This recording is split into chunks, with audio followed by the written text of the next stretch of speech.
Hi guys, this is Pestily and welcome to a Path of Exile 2 video. Today we are covering the basics for Path of Exile 2. So if you're new to the game, you want to understand what the hell you're doing, get through all the content and have a lot of fun, this is going to answer all those questions so you're not just sitting there confused at this masterpiece of a confusing game. So without further ado, let's crack straight into it. So I'm going to start off with the very basics and we'll build up to some more in-depth stuff overall. But starting out, which class to pick. Now this is a personal preference and it's totally up to you. What you feel like you want to play is what you should do. There are plenty to pick from range builds to close range. At the moment, all the melee builds are really difficult and then the range builds are obviously a little bit easier. Once you do that, there are the options of picking between standard or hardcore. If you pick standard and you die, you just lose some XP later on. Early on, it makes really no difference. If you play hardcore and you die, you'll get moved over to the standard league anyway. To get through the whole game in a hardcore difficulty, it is very hard. I'm currently in the very tippy top of the ladder at the moment in about rank 40th position, and I've been throwing myself at this game for about 120 hours. So once you pick your class, you'll spawn on the beach and you'll go through like a little basic tutorial of picking up an item, putting a skill gem in, and then putting a support gem in to fight the first little mini boss. From there, you'll be in the town. From here, your adventure begins. Now, depending on the class, your actual focus initially is going to be either armor, energy shield, or evasion. Now, these aren't limited to actual specific classes, but generally speaking, if you're playing a caster, you'll go energy shield. Playing something range, like a ranger or the mercenary, you'll go evasion. And if you're playing something melee, you generally go armor. The differences are this. Armor reduces the damage you take by a percentage based off the armor that you have. But energy shield, it's kind of like a regenerative shield that you don't actually use a health pot for, and it goes on top of your life, and it takes damage before it goes to your life. Now, energy shield takes double damage from chaos damage, and I'll talk about types of damage later, but just keep that in the back of your mind if you are going energy shield. Lastly, evasion. It's a very confusing stat to have, but pretty much the way it works is your evasion will give you a chance to dodge, but then also the people that are attacking you have an accuracy rating. So when they're trying to attack you, it's a calculation between their accuracy rating and your evasion rating to find out if you get hit. Now there is an actual internal cooldown. So if you are getting hit constantly and evading, it will keep stacking up to a higher chance for you to be hit up until a 6-second reset. So you kind of need to keep dodging and moving around to avoid getting hit with evasion. Now moving over to gem skills and the passive tree.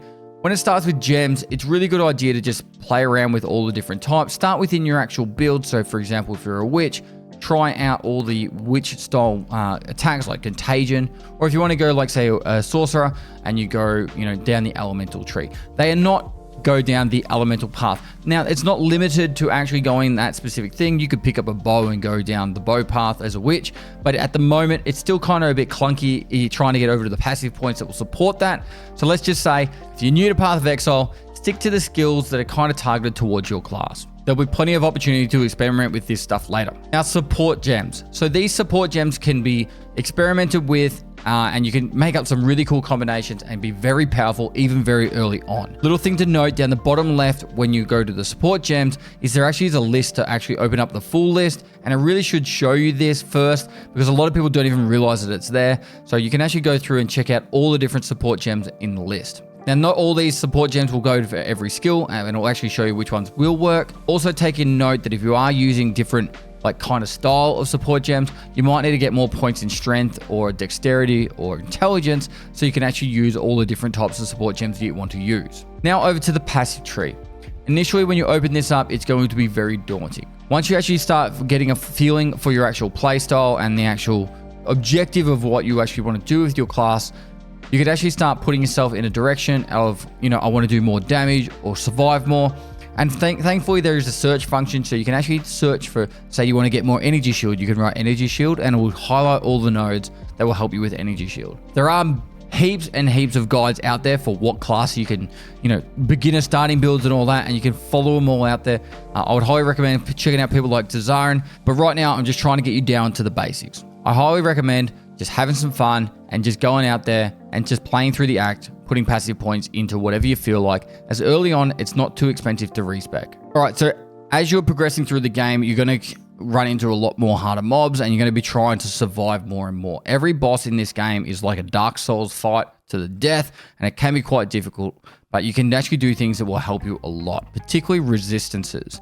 Now, you can get resistances on gear, and they're generally capped at 75. You can get passive skills to make it even higher, or certain gear will help make it higher. But however, if you're actually struggling on a boss, particularly like the Act 1 boss is really painful, cold resistances will go a long way with that. If you put sockets within an item, and then you can find the right rune that has cold resistance, you can put these items in there, and it will really help you a lot. So make sure you try as early as you can, say within Act 2, to start getting your resistances above 30, 40, or 50%, or as close to cap as possible. By the time you finish Act 3, you want all your resistances in the game capped, and it will really make your progression a lot faster because you won't be dying as much. Now, to get gear, there are multiple ways that you can actually gear up in Path of Exile 2, starting off with the traders. Now, as you actually are looting and selling stuff, you'll build up some gold. You actually can purchase some really good items for traders. Every single time you level, all the traders will reset. So if you're looking for a specific upgrade, like for example, movement speed boots when you're starting out very early on, movement speed boots are one of the best items you can get. You can check the trader every single level to see if he's selling a pair of movement speed boots. After that, looting. Generally speaking, you can just kill stuff by opening chests. You'll be able to find a lot of gear through looting, and you can farm bosses specifically to actually get better loot over and over again by just farming specific bosses. If you're getting kind of stuck on a boss and you can't get past it, sometimes it's nice to go back and kill older bosses or specific unique minions, because then you'll be able to get better loot just from actually farming in itself by going around the maps. Now, gambling. Sometimes you're really stuck on a specific item and you really want to get an upgrade. I generally like to do a lot of gambling on the way up to the end game. So for example, I'll save up all my money. Every time I loot something, instead of like disenchanting it, which I'll talk about later, I'll actually just sell it to the vendor.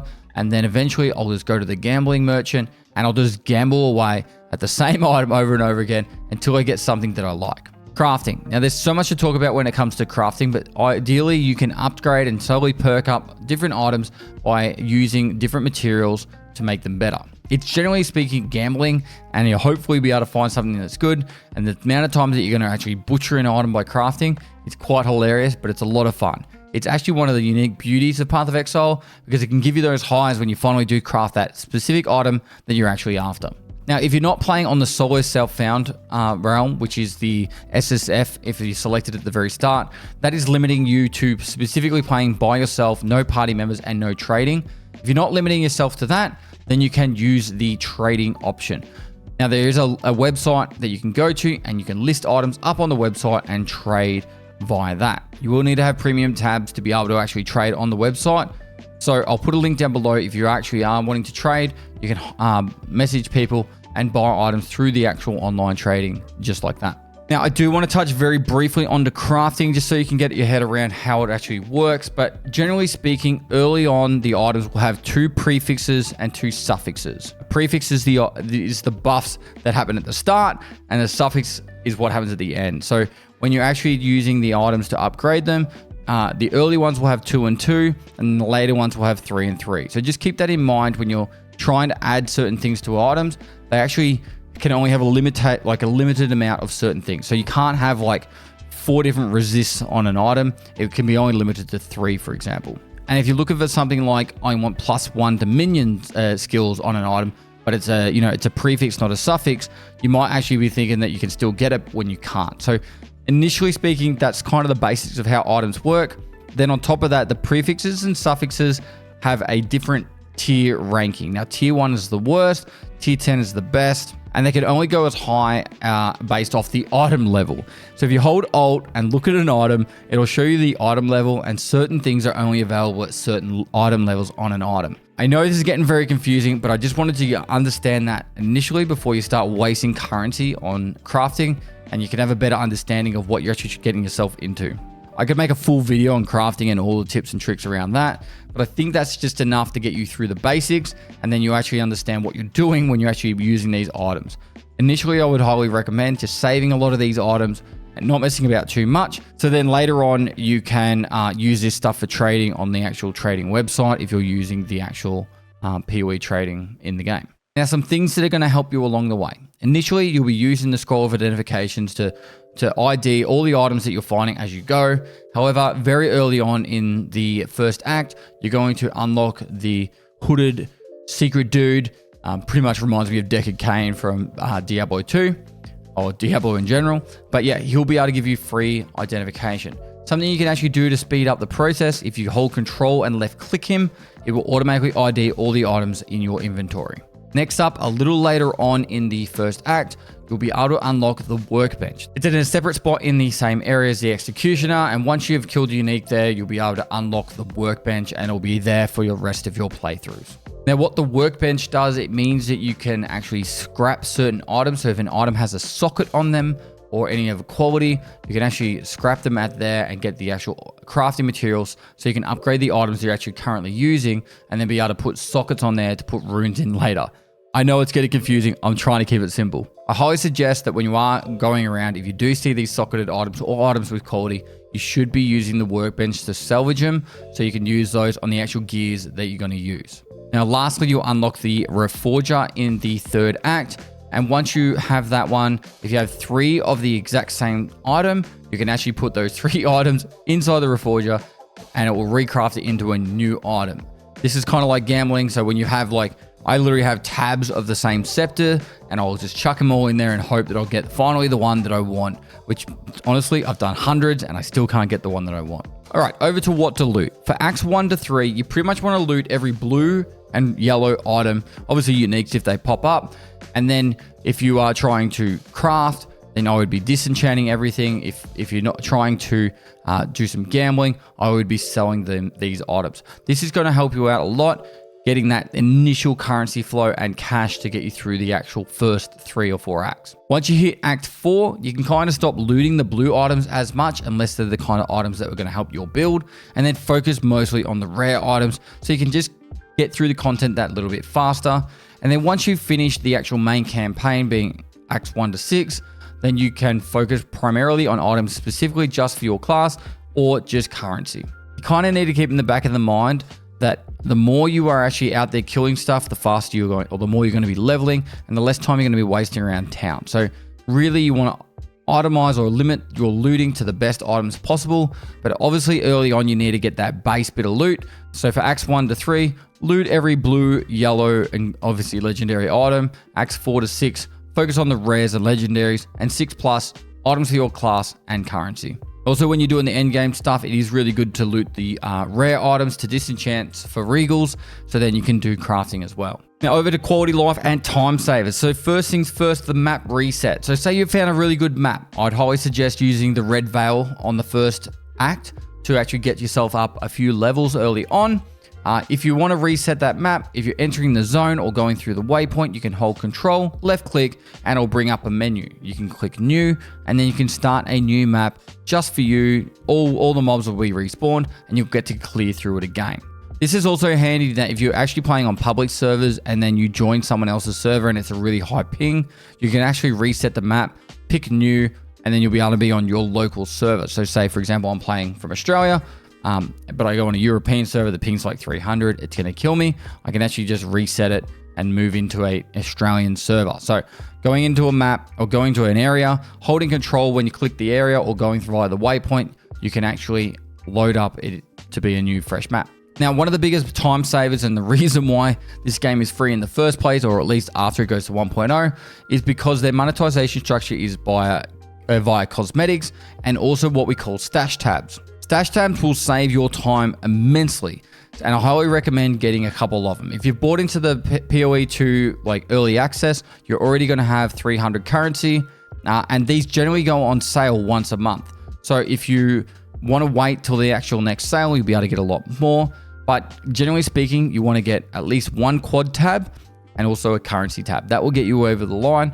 But if you're going to play the game long term, generally speaking, you want to grab all the tabs in general, and it will really help you out in your time saving. Now, one of the things you can do is you can right click the tab and select what you want to actually go in there. So for example, on the currency tab, you can click the currency button, or if you click on the say delirium tab, you can click the sort delirium into there. And then so when you're moving stuff from your actual inventory over to your stash, you can just hold control, left click, and stuff will automatically move into your correct stash tabs, speeding up your sorting immensely. And this is where you're going to spend more time killing stuff, and it's a massive time saver. Loot filters. Now, generally speaking, you want to have a loot filter that's going to be good for you. And the best overall one that I know of is the never sync filter.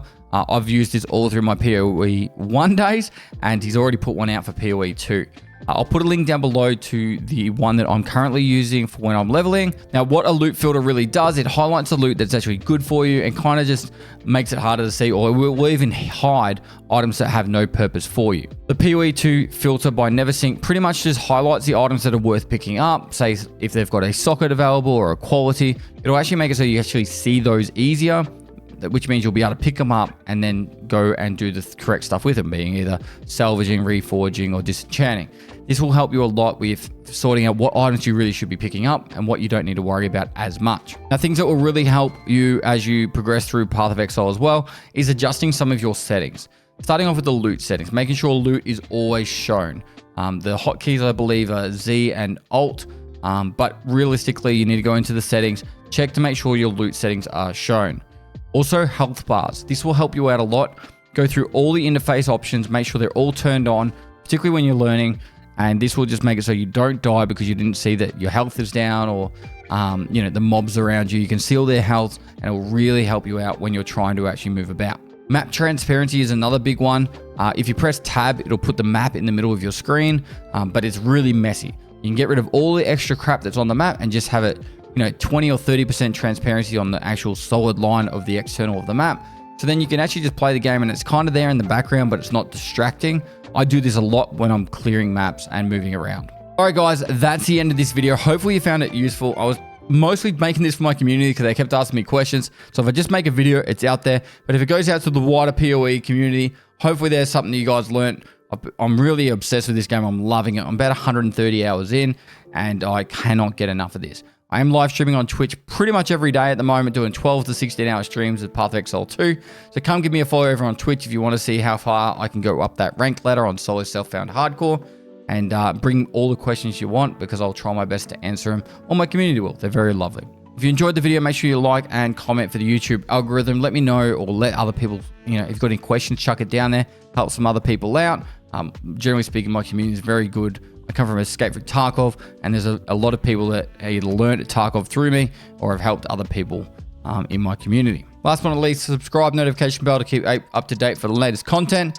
And lastly, guys, I'll see you next time.